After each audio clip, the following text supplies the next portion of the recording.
Jesus Christ's tomb. Opened after 2,000 years. What archaeologists found inside will shock you. Welcome back to the Ancient History Channel, the place where we explore humanity's greatest mysteries. Today, I'm going to take you on an incredible journey where history, religion, and science collide in powerful ways.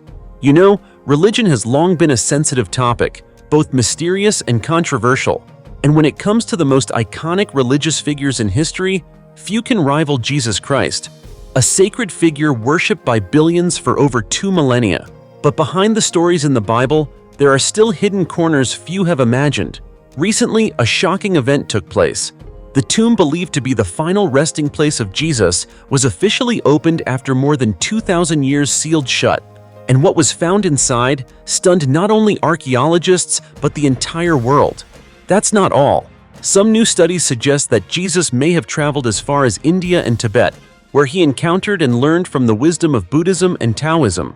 Even more surprisingly, many of his philosophies share unexpected similarities with those of the Buddha and Laozi.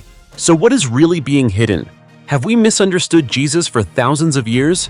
Join me as we uncover all the mysteries about Jesus in today's video. Now let's get started with the first discovery.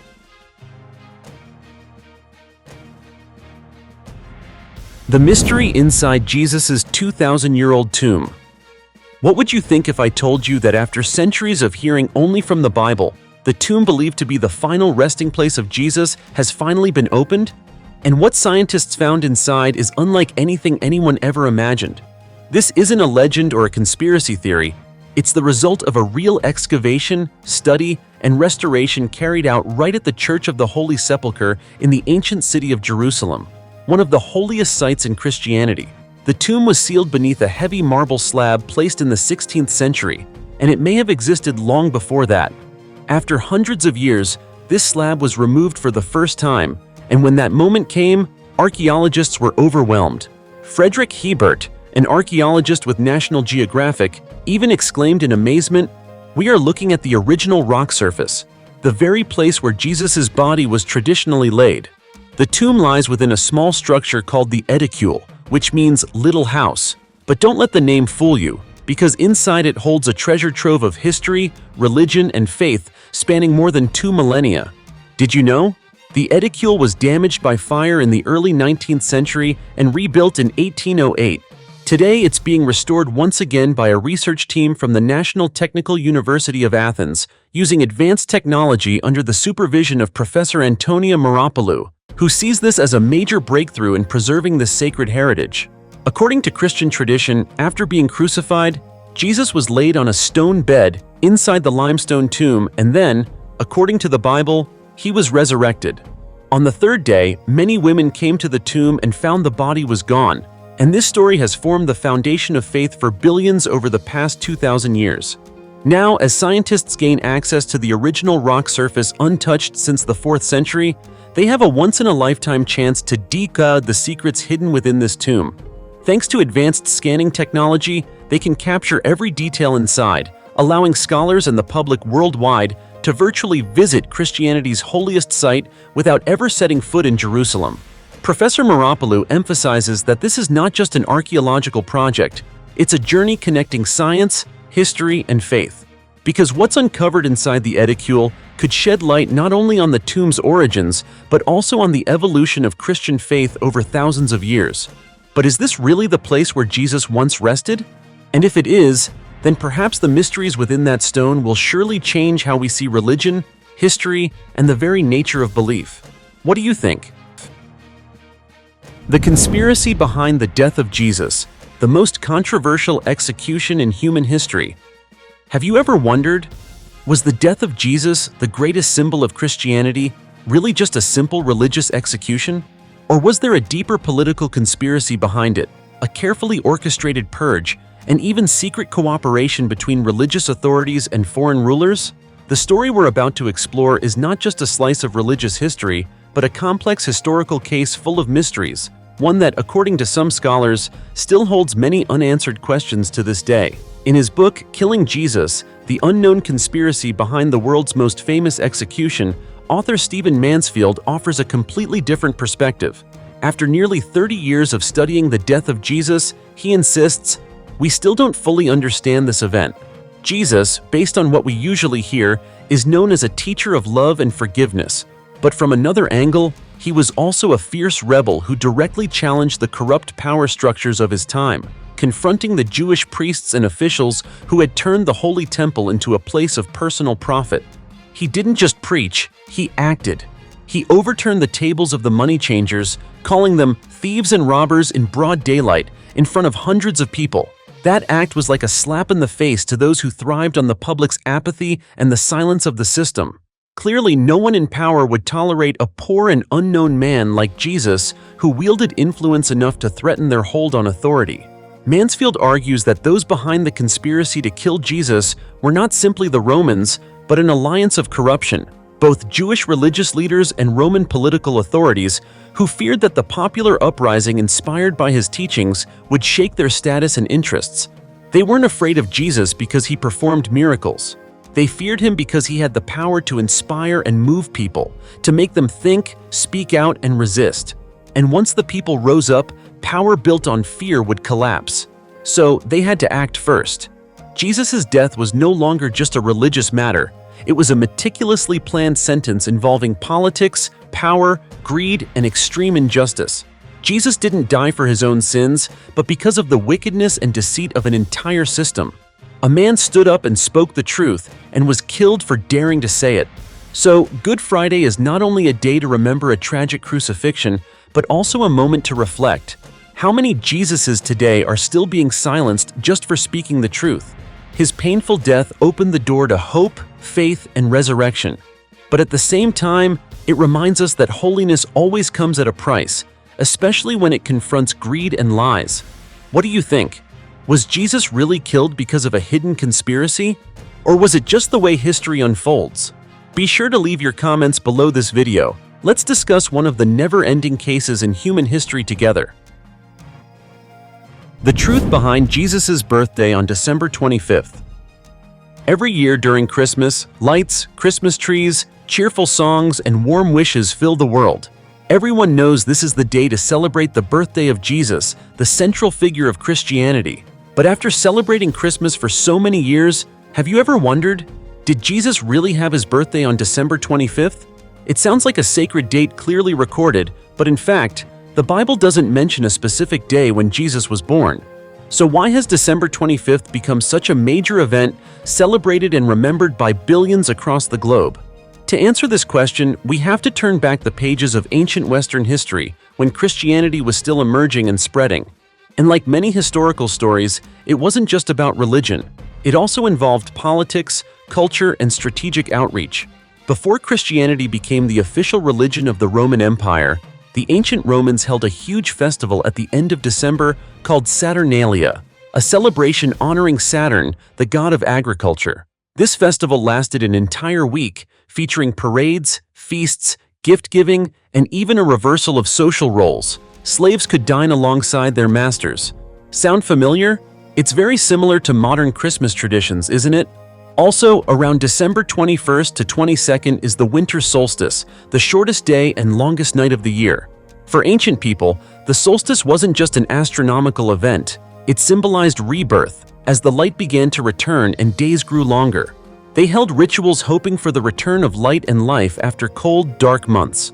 Because of this, many scholars believe the Roman Catholic Church chose December 25th to integrate without assimilating, meaning they took advantage of existing traditional festivals and gradually infused them with Christian meaning, making it easier to spread the new faith.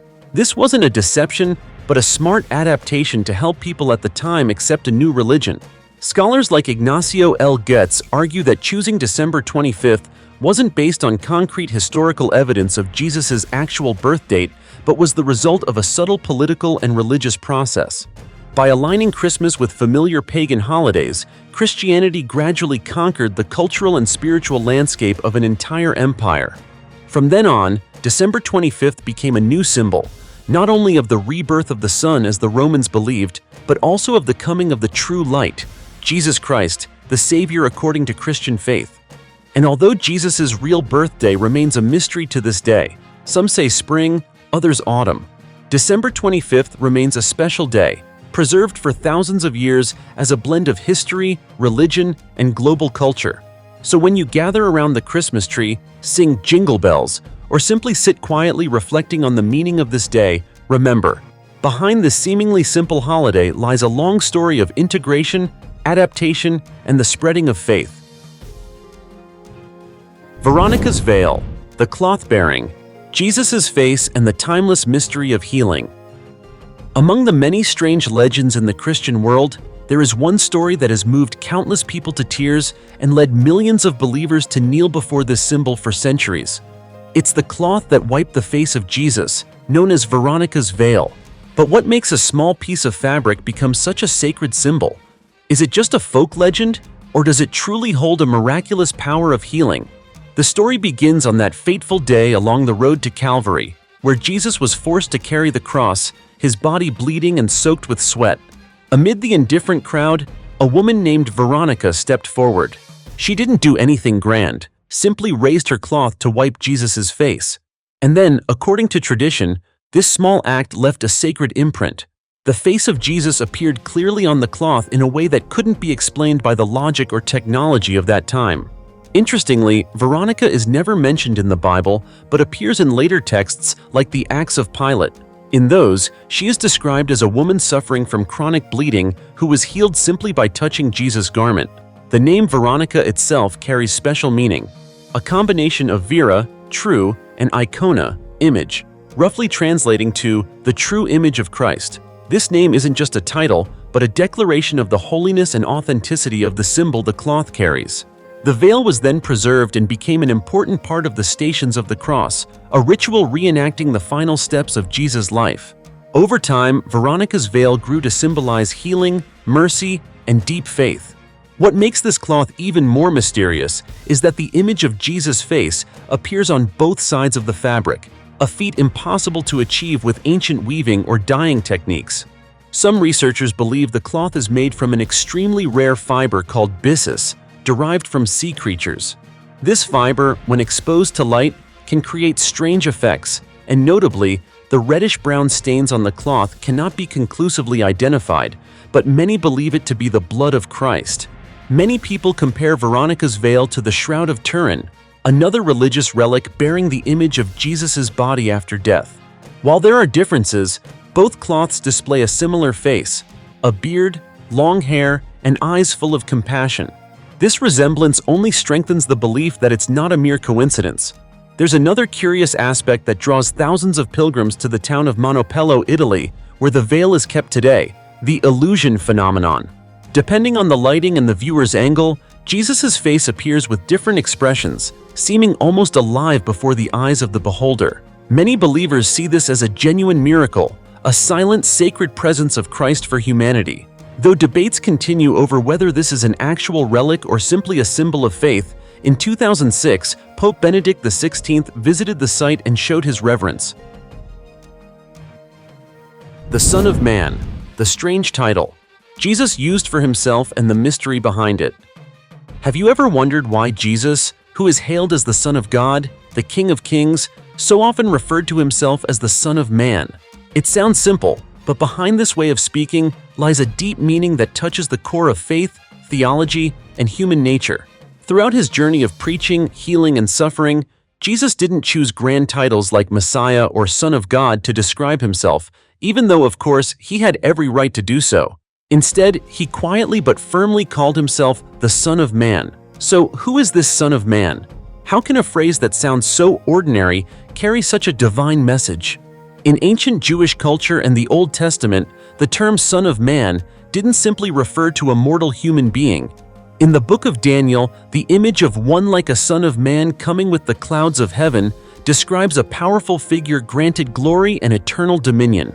When Jesus referred to this before the religious leaders, he was declaring that he was the fulfillment of that prophecy. There's a striking moment in the New Testament that is both astonishing and shocking.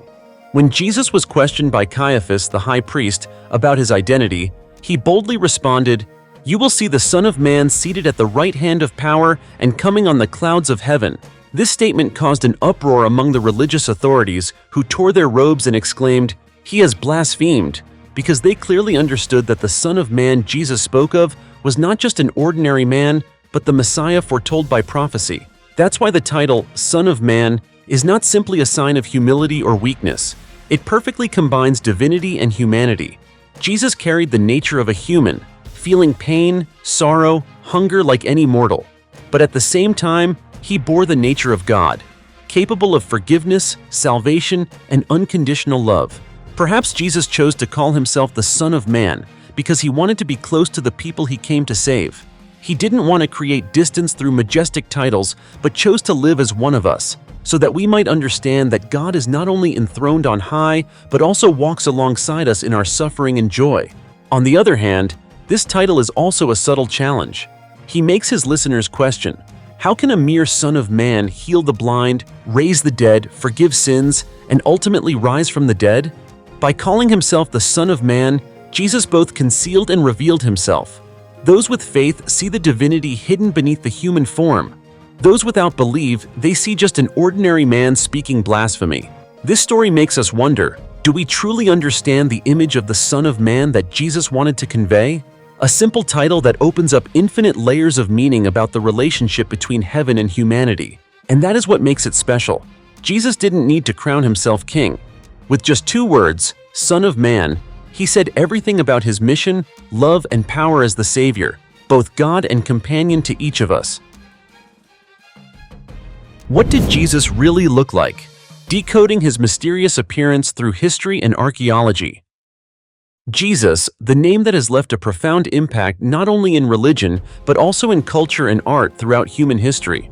But did you know that his true appearance remains one of the greatest mysteries that science and history are still trying to solve? Do the familiar images of Jesus with long hair and fair, rosy skin found in murals and churches truly reflect the historical person? According to the Bible, Jesus was born around 4 BC in Bethlehem, a sacred town in Judea, home to the Jewish people. As a child, he lived briefly in Egypt before his family settled in Nazareth, a small town where he grew up and worked as a carpenter. His life was simple and humble, often marked by hardship and suffering. The Gospels depict Jesus as someone who walked a lot, lived modestly, and practiced humility. His clothing was very ordinary, probably a plain wool tunic, undyed, warm but not long enough to cover his legs entirely, or a sleeveless cloak that allowed ease of movement under the harsh Middle Eastern sun. He definitely did not wear the formal or lavish robes often shown in traditional paintings. But the story doesn't end there. Archaeologists and historians have dug deeper, examining archaeological evidence and ancient texts.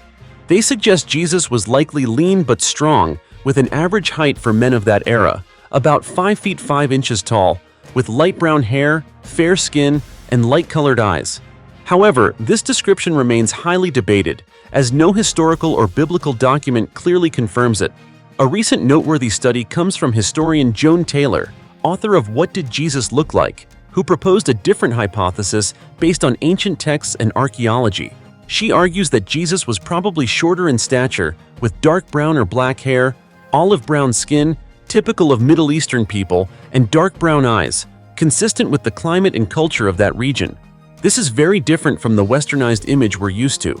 To create a more objective portrait, scientists in the UK collaborated with Israeli archaeologists using forensic anthropology methods. Their results presented a different image: a man with short curly hair, a beard, and dark eyes. This representation aligns more closely with ancient Jewish men than the long-haired Jesus seen in murals and films. The true appearance of Jesus remains an open question, one of humanity's greatest historical mysteries. Debates and studies continue endlessly, partly because this question is closely tied to the deep faith of billions of Christians worldwide. Everyone wants to know what the great man they revere actually looked like in real life. So, do you think the familiar image of Jesus might just be a cultural painting shaped over centuries rather than an accurate portrait? Could he have been a simple, relatable man living under harsh conditions in the ancient Middle East, a reality we've never truly seen? This is an ongoing journey of discovery that humanity continues to follow. And I believe, no matter what, the most important thing remains the message, the life, and the example Jesus left to humanity. His appearance is just a small part of that grand story. But understanding more about the real person behind the image can certainly deepen our appreciation of the spiritual values and love he taught. What about you?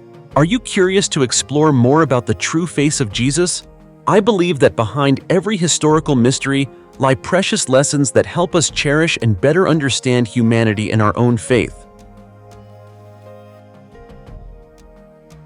As you can see, the journey to discover the real Jesus, a figure deeply imprinted in human history and spirituality, is still filled with many mysteries yet to be uncovered. From different perspectives, ranging from the pages of the Bible to modern archaeological research, we realize that the true person he was might not match the familiar images we often see. But it's precisely this complexity and mystery that make the story of Jesus so fascinating and captivating. I hope that through this video, you've gained fresh insights and deeper reflections on one of the greatest figures in history. If you found it interesting, don't forget to subscribe to the channel and hit the notification bell so you won't miss any of the exciting discoveries we have prepared for you. Thank you for watching all the way to the very end. Your support is the greatest motivation for our channel to keep growing. Together, we will continue to explore historical mysteries and inspiring stories. See you in the next videos.